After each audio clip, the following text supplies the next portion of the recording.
In theory, there are only 4 styles of parenting. Authoritarian parents are controlling and demand obedience without considering the child's point of view. Permissive parents are loving but don't exert any control. There are no rules. Authoritative parents are firm but loving. They encourage independence within limits.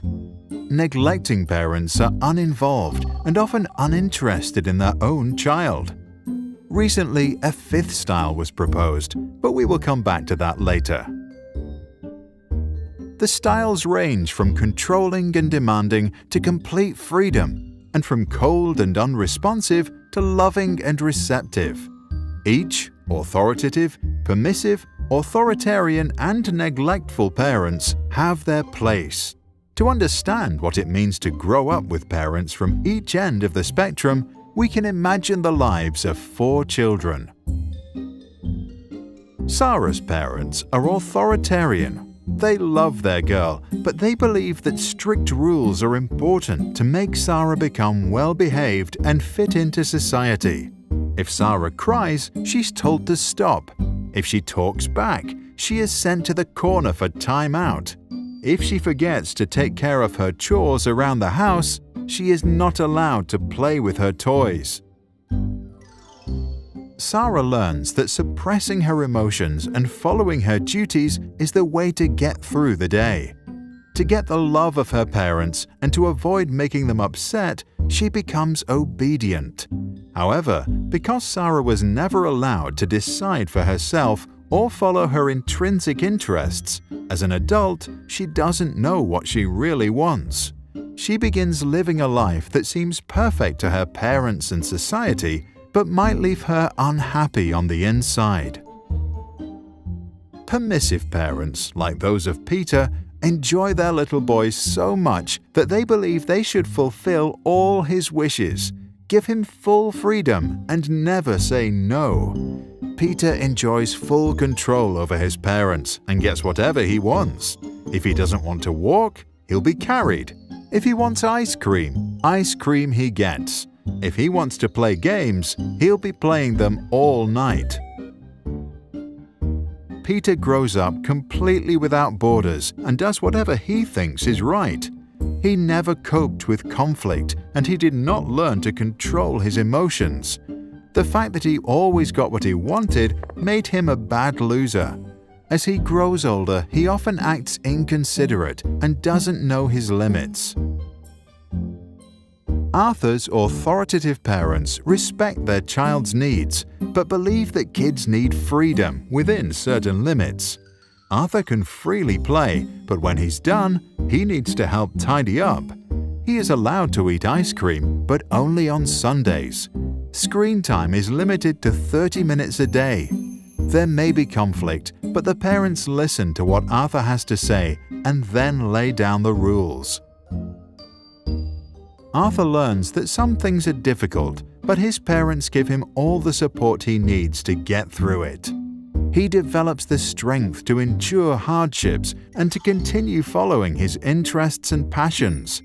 In class, he bravely expresses his own opinions in an appropriate manner. During breaks, he can show his emotions and act freely. As an adult, he agrees to rules only after they have been discussed and he feels like he understands them. Neglectful parents are usually not present in their children's life. Nora often feels completely alone in the world. She experiences full freedom to do anything she wants to and has plenty of imagination, but she never receives any feedback or even attention. Nora realizes that it doesn't matter what she does because no one cares anyway. The lack of attention leads to a lack of trust in herself and others. She becomes insecurely attached, unable to form healthy relationships, and develops a negative image of herself. To stop feeling unworthy of love, she tries not to feel anything at all. In recent years, over-involved parents who are present in every aspect of their child's life are often referred to as the 5th style. These parents are also known as snowplows, removing obstacles out of their kids' path, or helicopter parents who hover about and micromanage every aspect of their child's life. Since they won't let their children do anything alone, the children can't learn to overcome challenges by themselves. Research infers that these children don't like to solve difficult problems, lack perseverance, and may even procrastinate in protest when something requires a lot of effort.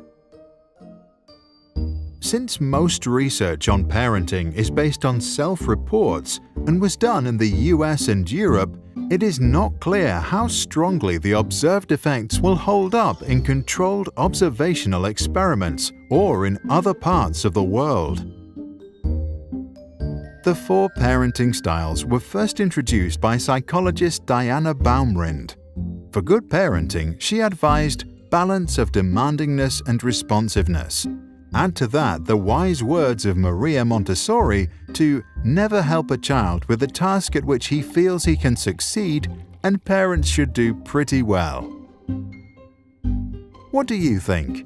Should parents resort to a specific style, or should they decide what's best to do in a given situation, as long as they don't neglect or abuse their child?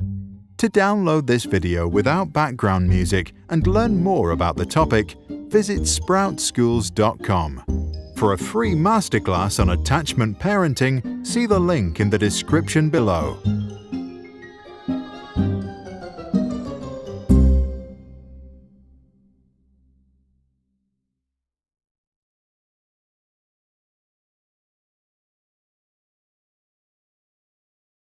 Sprouts videos are published under the Creative Commons license.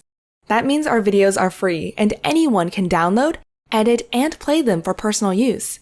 And public schools, governments, and nonprofit organizations can also use them for training, online courses, or designing new curriculums. To help us stay independent and support our work, you can join our patrons and contribute. Just visit patreon.com/sprouts. Even $1 can make a difference.